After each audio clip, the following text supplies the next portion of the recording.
2019 সাল থেকে আজ পর্যন্ত প্রতি বছর শিক্ষার্থীরা ভর্তির সময় যে টাকা তারা ডাকসুর জন্য তারা দিয়ে থাকে, প্রতি শিক্ষার্থী 60 টাকা করে দেয়, সেই হিসাব করলে প্রায় 1,24,00,000 টাকার উপরে টাকা শিক্ষার্থীদের পক্ষ থেকে আসে।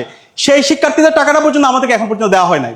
তাহলে বিশ্ববিদ্যালয় যদি আমাদের সাথে শিক্ষার্থীর সাথে জুলুম করে, তাহলে আমরা যাবো কার কাছে? তাহলে বিশ্ববিদ্যালয় প্রশাসন যেই টাকা আমার জন্য বাজেটের জন্য ইউজিসি থেকে বরাদ্দ হয়, সরকার থেকে বরাদ্দ হয়, সেটাই ব্যয় করতে পারে না। আবার আমরা বলছি হচ্ছে আমাদের যে বাজেট, আমরা বাজেট পাচ্ছি না, বাজেট যা পাচ্ছি সেটা আমি ব্যয় করতে পারছি না। সারা দুনিয়াব্যাপী আমরা যত বিশ্ববিদ্যালয় দেখতে পাই, সেই বিশ্ববিদ্যালয়গুলোতে এটাই দেখতে পাই, বিশ্ববিদ্যালয়ের মূল কাজ হচ্ছে পড়াশোনা করা এবং গবেষণা করা।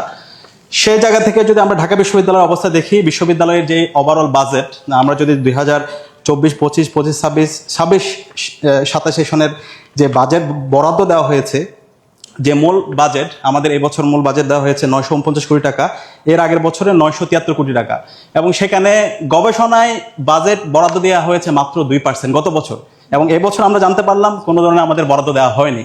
এটা জাতি হিসাবে এটা আমার জন্য একটা কালেকটিভ ফেলিওর, একটা লজ্জার বিষয়। যে বিশ্ববিদ্যালয় জ্ঞান উৎপাদন করবে, সারা দুনিয়াব্যাপী নেতৃত্ব দিবে, সেই বিশ্ববিদ্যালয়ে গবেষণায় কোনো বরাদ্দ দেওয়া হচ্ছে না।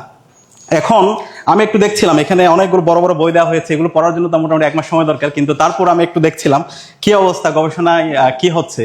তো আমি দেখতে পেলাম 24-25 সেশনে যে বাজেট বরাদ্দ হয়েছিল গবেষণায়, সেখানে দেওয়া হয়েছে 20,60,00,000 টাকা গবেষণায় বরাদ্দ দেওয়া হয়েছে। এর মধ্যে ব্যয় হয়েছে মাত্র 13,41,00,000। বরাদ্দ ছিল 20,60,00,000 টাকা, আর খরচ হয়েছে 13,41,00,000 টাকা, ল্যাপস হয়েছে 7 কোটি টাকা। তাহলে বিশ্ববিদ্যালয় প্রশাসন যেই টাকা আমার জন্য বাজেটের জন্য ইউজিসি থেকে বরাদ্দ হয়, সরকার থেকে বরাদ্দ হয়, সেটাই ব্যয় করতে পারে না। আবার আমরা বলছি হচ্ছে আমাদের যে বাজেট, আমরা বাজেট পাচ্ছি না, বাজেট যা পাচ্ছি সেটা আমি ব্যয় করতে পারছি না। তো এটা আমি আগের যে প্রশাসন, আমি তাদের কাছে কোয়েশ্চেন করতে চাই, এবং এটার সাথে যারা জড়িত ছিল আমাদের নিশ্চয়ই এটা আইডেন্টিফাই করে সেটা বের করা দরকার। এবং এই বছরে 2026 সেশনের যে প্রকৃত ব্যয়, সে প্রকৃত ব্যয় আমি মার্চ পর্যন্ত দেখছিলাম, সেখানে আমাদের এই বছরের গবেষণায় বরাদ্দ ছিল 21,57,00,000 টাকা। তো মার্চ পর্যন্ত ব্যয় হয়েছে মাত্র 124 কোটি টাকা। এখানে খাতওয়ারি ব্যাখ্যা দেওয়া আছে, 1,24,00,000 টাকা। এখানে বরাদ্দ ছিল 21,57,00,000 টাকা গবেষণায় বরাদ্দ, ব্যয় হয়েছে 1,24,00,000 টাকা এই বছরের মার্চ পর্যন্ত। এর পরবর্তী খরচ কত হয়েছে আমাদের এখানে আমরা খরচগুলো দেখতে পাইনি।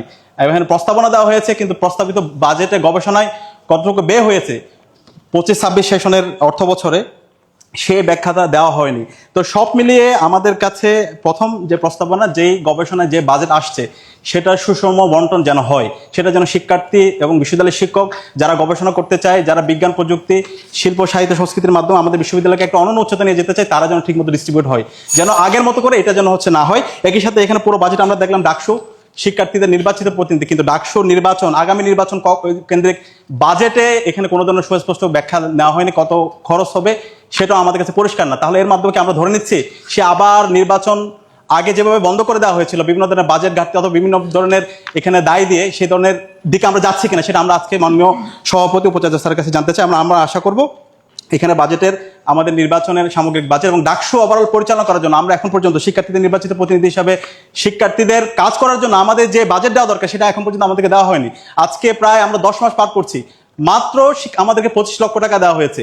কিন্তু আমরা যদি দেখি 2019 সাল থেকে আজ পর্যন্ত প্রতি বছর শিক্ষার্থীরা ভর্তির সময় যে টাকা তারা ডাকসুর জন্য তারা দিয়ে থাকে, প্রতি শিক্ষার্থী 60 টাকা করে দেয়, সেই হিসাব করলে প্রায় 1,24,00,000 টাকার উপরে টাকা শিক্ষার্থীদের পক্ষ থেকে আসে। সেই শিক্ষার্থীদের টাকাটা পর্যন্ত আমাদেরকে এখন পর্যন্ত দেওয়া হয় নাই। তাহলে বিশ্ববিদ্যালয় যদি আমাদের সাথে শিক্ষার্থীর সাথে জুলুম করে, তাহলে আমরা যাবো কার কাছে? এবং একই সাথে আমরা দেখতে পাচ্ছি, আমরা আমাদের এই জায়গা থেকে আমরা সারা দুনিয়া, আমি অক্সফোর্ডে গিয়েছি, কেমব্রিজে গিয়েছি, সেখানে দেখতে পেয়েছি এই গবেষণায় তারা 25-30% তাদের ওভারঅল বরাদ্দে তারা বাজেট দিয়ে থাকে। এবং এখানে শিক্ষার্থী এবং ছাত্রদের মধ্যে সবচেয়ে ভালো সম্পর্ক, ওইখানে শিক্ষক এবং শিক্ষার্থীদের মধ্যে এই রিলেশনশিপটা আরো বিল্ড আপ করার জন্য, এবং শিক্ষার্থীরা যেন আগামী জন তাদেরকে প্রস্তুত করতে পারে, সেখানে teachers assistant, research assistant system চালু আছে।